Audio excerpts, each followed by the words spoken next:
Hello, this is another episode of Garry's Mod server reviews, and today I shall be reviewing a TTT server hosted by Lockdown Gaming. The IP for this server will be posted into the video description for all to see. If you don't know what TTT is, it stands for Trouble in Terrorist Town. You have a group of players where one or two of those players are traitors, whilst another one or two people are detectives. It is the job of the traitors to kill all other players, excluding fellow traitors, without being killed themselves. For the detectives, however, it is their job to investigate dead bodies found and find out who the traitor is. It is also the job of all the innocent terrorists to find out who the traitors are and kill them. Whoever's left standing by the end of the round wins. There are several rounds per map, and by the end of those rounds, all the players get to vote on which map they'll play on next. And also, there are certain menus in the game that you can flick through for certain options, such as you are able to choose if you're a detective or traitor at the beginning of each round, depending on how many points you have.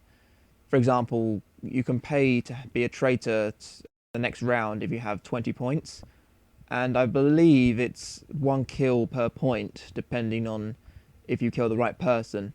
So if you kill a fellow traitor or innocent, you obviously aren't going to get any points because it's a team kill. And you also have options to choose your weapons at the start of beginning of each round. So it's pretty helpful for when, say, if you want a sniper but there aren't many on the map, especially if you're starting off as a traitor. So if you use your points to your advantage, it can help you a lot. First off, I looked at the server's player base, which helps determine if you're welcomed onto the server or if fights occur easily. When I started, it all seemed calm as people were happily playing in TTT.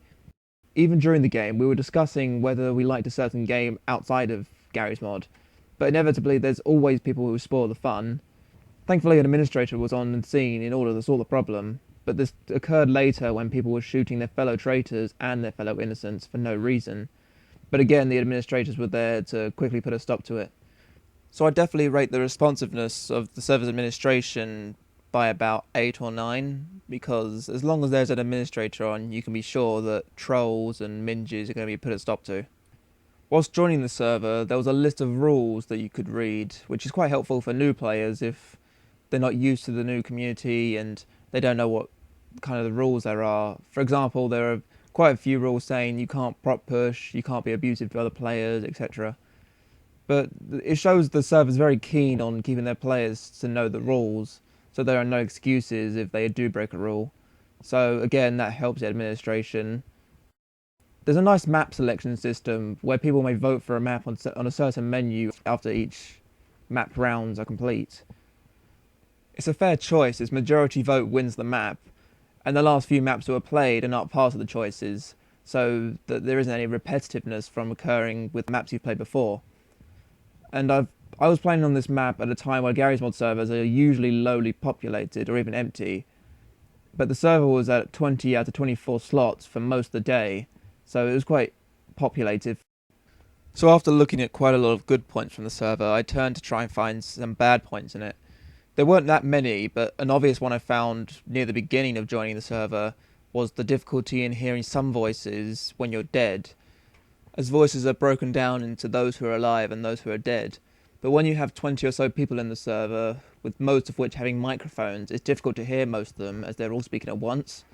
I know there's a problem in most servers that use voice, but a distinct problem was the fact that you could hear people's voices who were alive even when you were dead. So when you have about 20 players in the server, it's quite difficult to hear all of them, especially when you've got people who are alive trying to talk tactically when you're trying to talk with people who are dead. It's very difficult, but I know it's a distinct problem in all Garry's Mod servers, but it would be better if you split the voices into those who are alive and those who are dead, so it would stop the confusion. I mean, you can tell who's alive and who's dead even when they're speaking, but it can get quite annoying when you're trying to speak to other players. But overall, the server was generally good.